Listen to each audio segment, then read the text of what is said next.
Hello, everyone, and welcome to Slash Film Daily for Wednesday, May 22nd, 2019. On today's episode, we're going to be talking about the latest film and TV news, and today that means Star Wars: The Rise of Skywalker. My name is Ben Pearson. I am the senior writer at slashfilm.com, and I am joined today on the podcast by Slash Film managing editor Jacob Hall. Hello, hello. Weekend editor Brad Oman. Hey, that's me. And writers Hoai-Tran. Hey, everyone. And Chris Evangelista. Hello, folks. All right, guys. We have like the whole team minus Peter here, and it's Star Wars Day, basically. Vanity Fair published a huge cover story about the Rise of Skywalker, and we've broken this down into several articles that you can find on slashfilm.com. You can find all of this stuff linked in the show notes of this episode as well. But I just wanted to sort of open up the floor, and we'll go through this piece by piece. But there's a lot of information to get through here, and a lot of interesting stuff. A bunch of stuff that we had no idea about, and new information about this movie. So, HT, let's start with you. You wrote an article called "Everything We Learned from the New Star Wars: The Rise of Skywalker Photos." What did we learn? And I know there's a lot there. Yeah, there is a lot.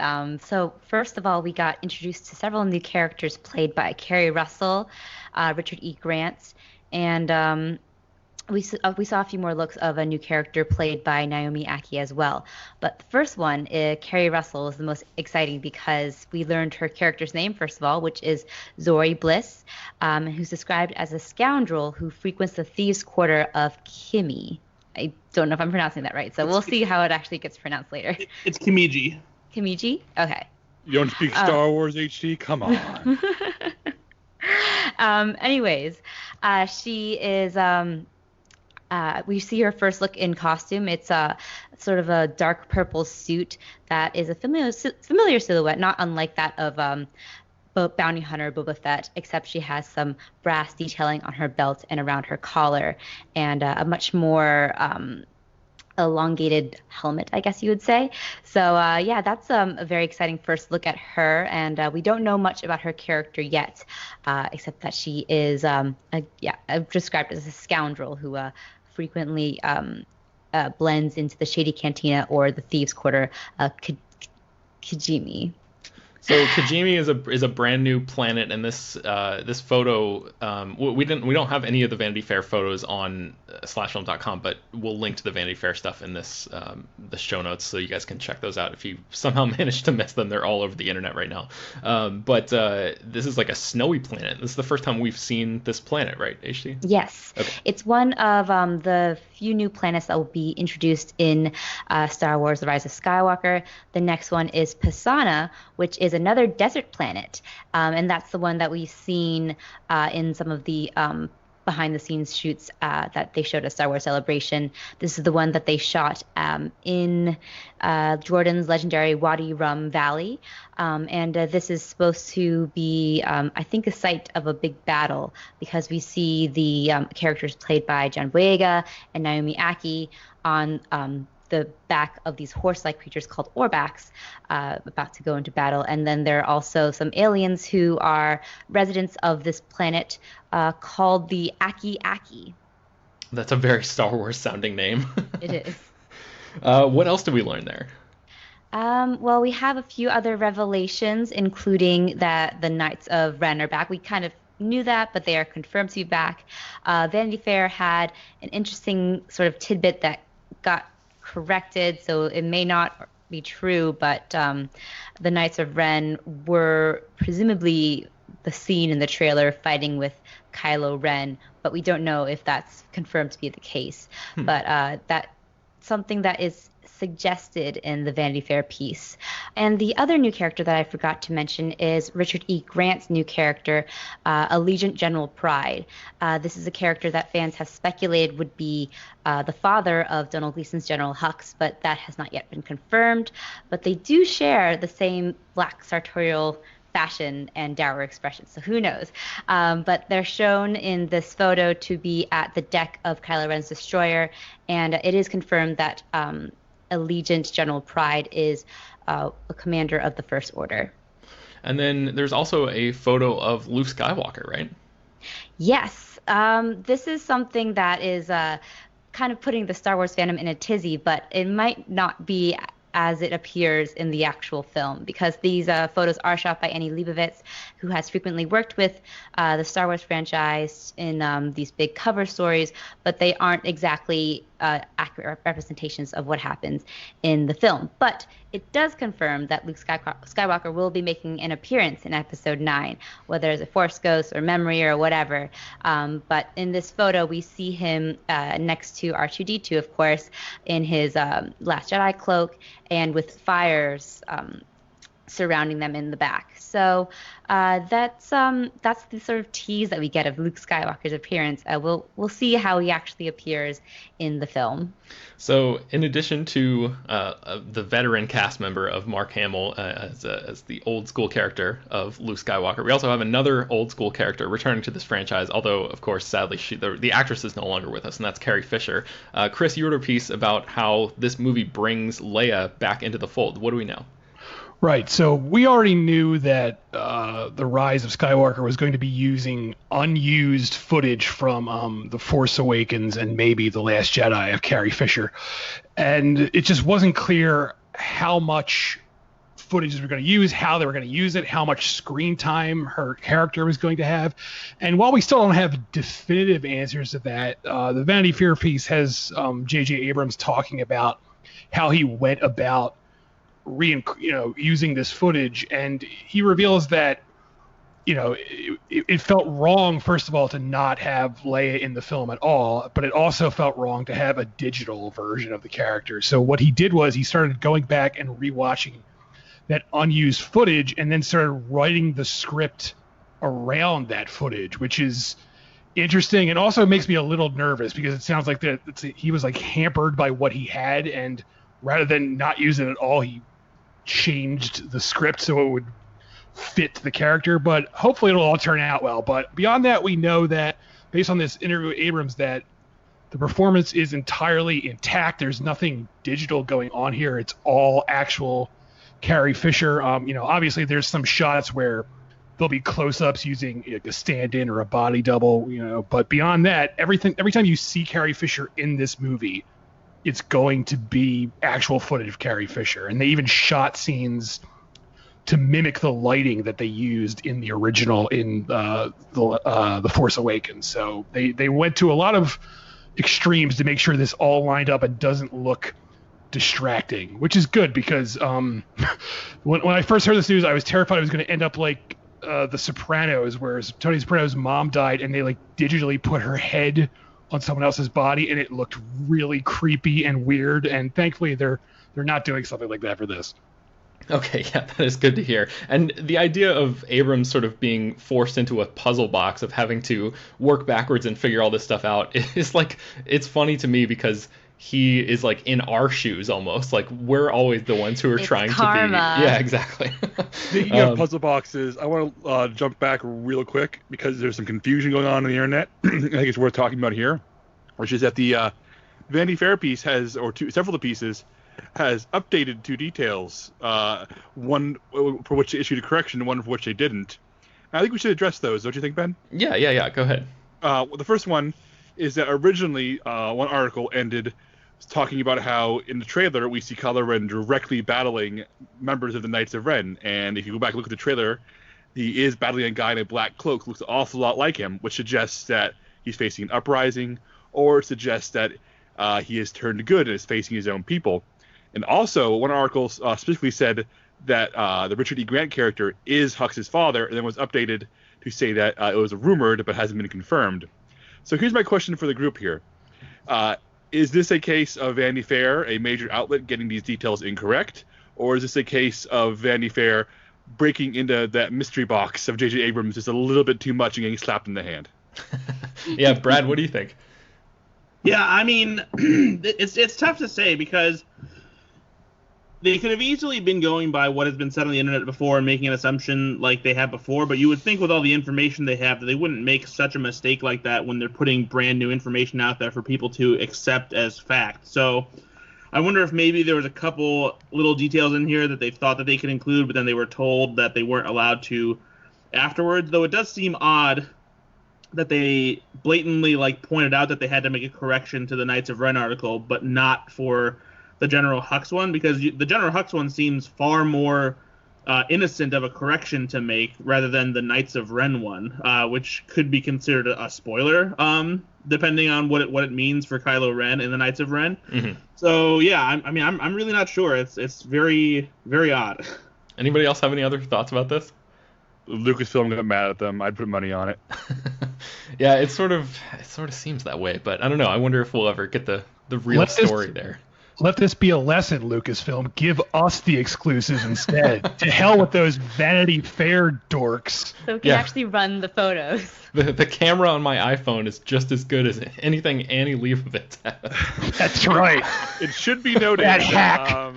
Flashfilm did not run those photos in their entirety because we don't like being sued by photographers who very carefully control their work for good reason. So great work, Miss Leibovitz. Please don't sue us or our colleagues who made the mistake of running them. Yes, indeed. All right, so let's move on to the next thing. Brad, you wrote a piece called Rey and Kylo Ren's connection runs deeper than we thought. What does that mean?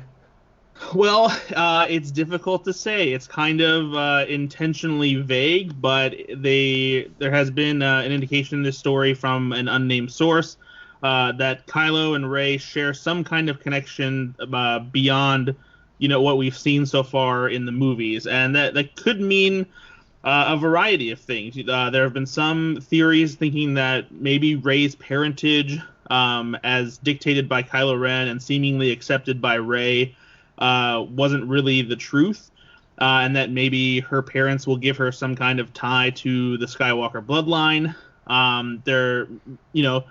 There's been talk of them sharing a more serious connection with the Force, and that's the reason that they're able to communicate so easily through the Force and elevate the manner in which the Force allows them to have that connection to each other, seeing each other across the galaxy, nearly touching in that scene in The Last Jedi before Luke walks in on them. So what's interesting, though, is that there's a lot that already connects these characters as far as their history is concerned.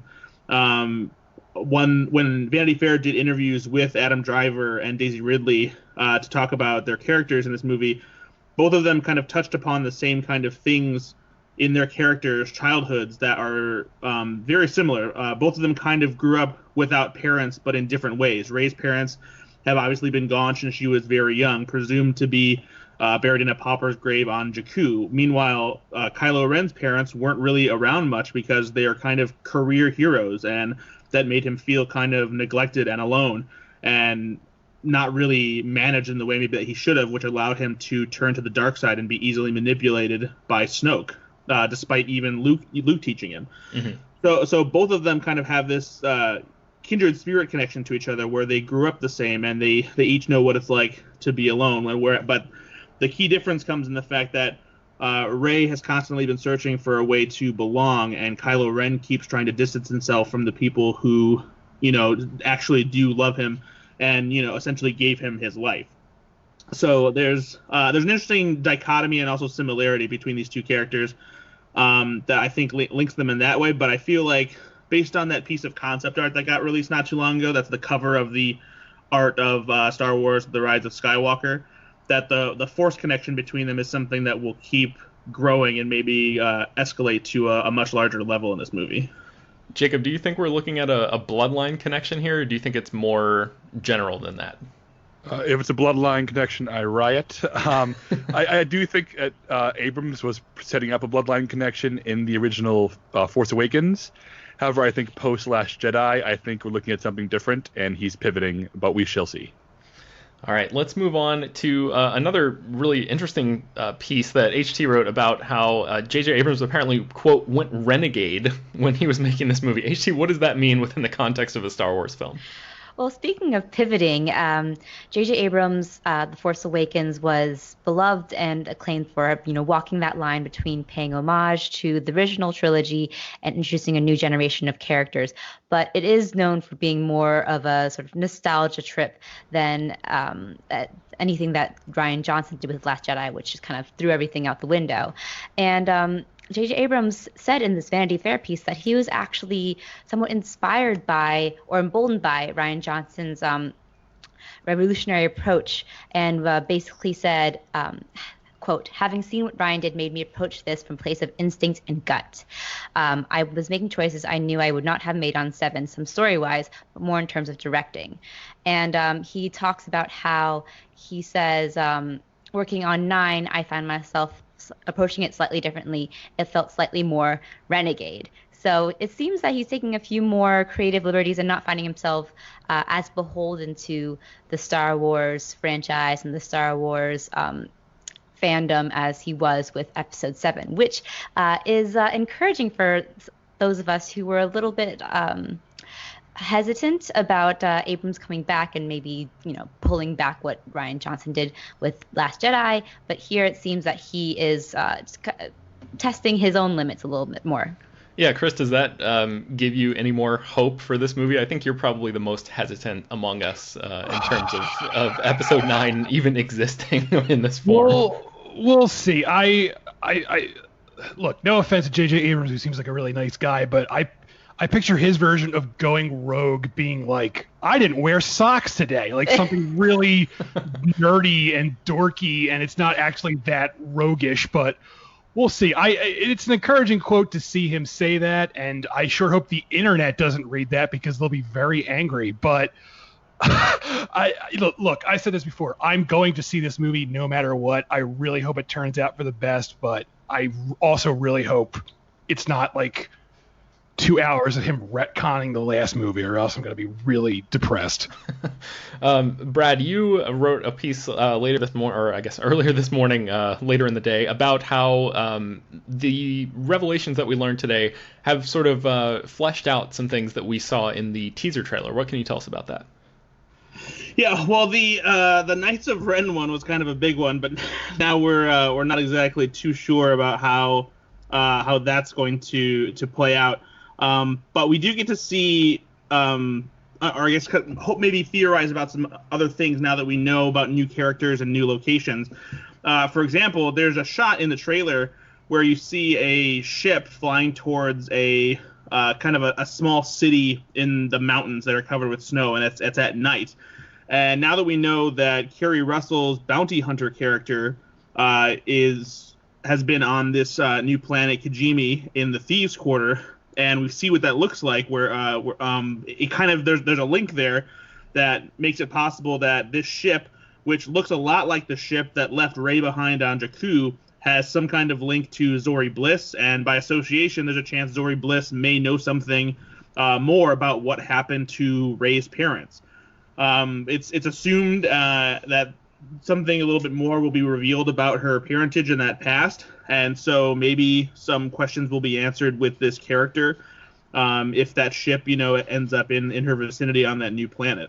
And I think there was some early speculation as soon as Carrie Russell was cast that she might be playing Rey's mother, so maybe that's a possibility too, right? It's definitely something that's possible.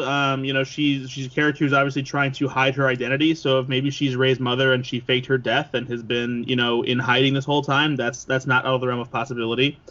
One thing that we do, can more assuredly hypothesize about, is that the Knights of Ren are likely in pursuit of Finn and Poe, Rey and Chewie and 3PO and BB-8 in that scene where we see them partaking in like a skiff chase across the desert, because there is a behind-the-scenes photo of the Knights of Ren shooting during the daytime in the desert of Jordan, which is where that sequence was shot. So we do get to see for the first time that Rey, Chewbacca, and BB-8 are part of that action sequence as well. And in the trailer, it appeared as if there were some stormtroopers with jetpacks in that sequence. So maybe the First Order and the Knights of Ren are working together to chase down all of our heroes in the name of the First Order. Mm-hmm. Brad, let me ask you this as sort of like a sidebar question. I know we've talked a lot about the Knights of Ren in the past, 4 years or something since the Force Awakens came out. Now that we've seen this photo of the Knights of Ren, that basically gives us our best look yet at them. What do you make of them and their, I guess, potential importance in this story? Is this something that you're looking forward to? I mean, I'm interested as to what their purpose is, because as we've seen across all of the various Star Wars movies, there are tons of different kinds of stormtroopers to carry out various biddings for the First Order. And I hope that the Knights of Ren just aren't an extension of that. I hope that they offer some, unique abilities, whether it's force sensitive or like specialized weapons or something that are unlike anything that the First Order can even dish out. That I just hope that they're a little bit more than henchmen, and they have a bigger place sort of in Kylo Ren's history as a villain working with the First Order, and that maybe they'll offer a bit more of a challenge for our heroes to deal with, because they look awesome.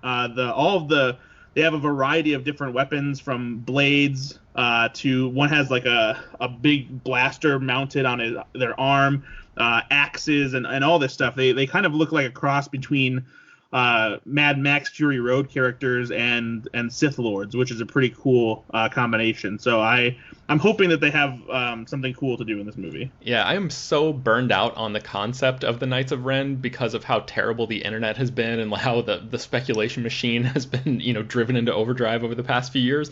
But I feel like based on that photo, and hopefully if you're right and they actually have like more to do than just like, for example, the Praetorian Guards in The Last Jedi, which just looked cool but didn't really contribute to the overall plot that much. I feel like they had the coolest fight scene. I mean, yeah, I love that fight, of course. But I think the Knights of Ren actually have a chance to be, for me, like the biggest 180, the thing that I was looking forward to the least, but actually walk out of the movie impressed with the way that execution came through and how those characters appeared and factored into the story. So I hope that works out well, because as of right now, even looking at them and acknowledging how cool their costumes are and all of that stuff, I'm still just like burned out on them as a concept. Jacob, you've edited and published probably, I don't know, several dozen articles about the Knights of Ren over the past few years. What do you make of that?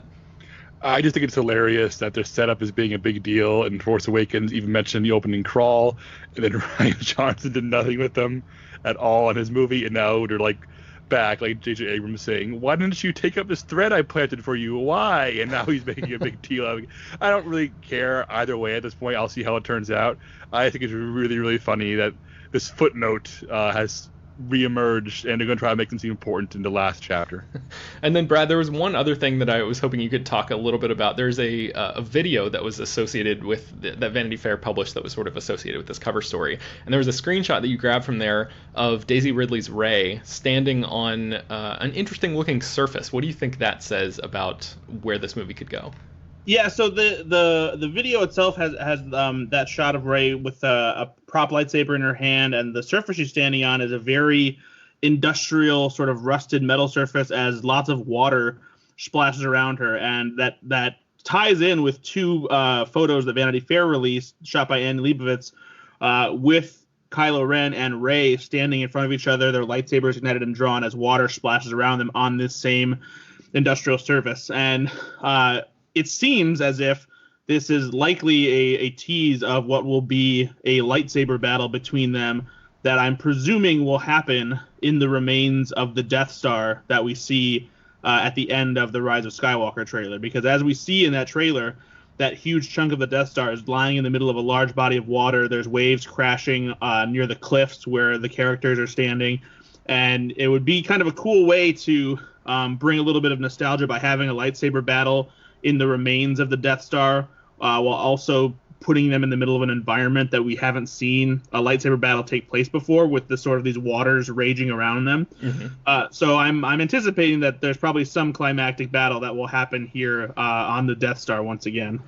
That's cool. Yeah, there's a lot of Star Wars stuff. I feel like we touched on most of the big things here, but there are a lot of little details that we didn't get to in this podcast discussion. Is there anything that any of you wrote that made you especially excited that we didn't talk about, or do you think people should just go to those articles and check them out there? Yeah, just check out the articles. There's a lot of great details here that just dive into everything that we've learned so far from the trailer and putting into context with the new stuff we learned, and there's a lot of cool stuff here. All right. I just want to talk about real quick a photo that you can see on Vanity Fair's story of Carrie Russell's character. I'm going to quote a filmmaker from a set visit I have not been allowed to publish yet, so I can't tell you the movie or the director or the character, but this filmmaker said that they designed a character's costume with the intent of if the movie is good, people will want to wear that costume as cosplay to conventions for the rest of their lives. And I feel like Carrie Russell's bounty hunter uniform is essentially them saying, Boba Fett, but for ladies, can we make this happen forever? And I think that makes me chuckle because I love the idea of people building costumes and saying, I hope people wear this forever. And that's really what it feels like to me. I didn't even consider that, but I think you're absolutely right. Now that I give it a second look and sort of look at it through that lens. Yeah, and I mean, there's been, only a couple of female bounty hunters in the entire Star Wars universe depicted thus far, right? So, Well... no, more than that. I mean, well, it depends on if you want to talk in the movies. Yes, elsewhere there have been a lot more, but I mean, we had there's a lot more, especially if you look at Star Wars, Rebels and Clone Wars. There's a lot other female bounty hunters and things like that, but in the movies they are sparse. Pretty much only Zam Wesell in Attack of the Clones and a brief shot of Aura Singh in The Phantom Menace. I have no idea who that is, but I will be going to the Wikipedia right after this to try to figure it out. In the meantime, let's move away from Star Wars to the one non-Star Wars related news item that we have today, and that is an update about Christopher Nolan's new movie. So we're going from one huge blockbuster to another. Chris, what do we know about Nolan's film at this point? We got some several new details. For one thing, it's called Tenet now. That's the official title. We didn't have a title before, and now it's the title. We also now know it's a spy movie, which really wasn't made clear before. Or at the very least, it's set in the world of international espionage, which, is a spy movie. It's also added new cast members. Aaron Taylor-Johnson, Kenneth Branagh, Clemens Posey, Dimple Cadella, and, of course, Michael Caine, who is in every Christopher Nolan movie except Memento and I guess Following. So that's the long and short of it. We still don't really know what the hell the plot is going to be. We do know that Christopher Nolan's go-to composer, Hans Zimmer, is not coming back. Instead, Ludwig Göransson, who did Black Panther and Creed, is doing the score, which is pretty interesting. So it's going to have a whole new sound to it. Does anybody know what Tenet is that I was under the impression that it was tenant with an N, but looking at it now, it's actually Tenet. Is that even a word? Does anybody know? Is that somebody's? Isn't that a word for a belief or a principle or something? Chris defined it in his article. Yes, I did. did. All Okay, right. What does it mean? Yes. Well, it means a principle or belief, especially one of the main principles of a religion or philosophy. Now, whether or not that's actually the use of it in this film remains to be seen. I mean, it could be a character's name for all we know. Okay, I'm looking this up now. Apparently, tenant with an N was the common spelling in the 1600s for the word that you just talked about. So I'm only a few hundred years behind in terms of spelling. So, yeah, okay. Well, that makes a lot more sense then. All right, so does anybody else have anything to say about this Chris Nolan movie? I mean, for me, the idea of Nolan being is he the sole writer of this script? Do we know, Chris?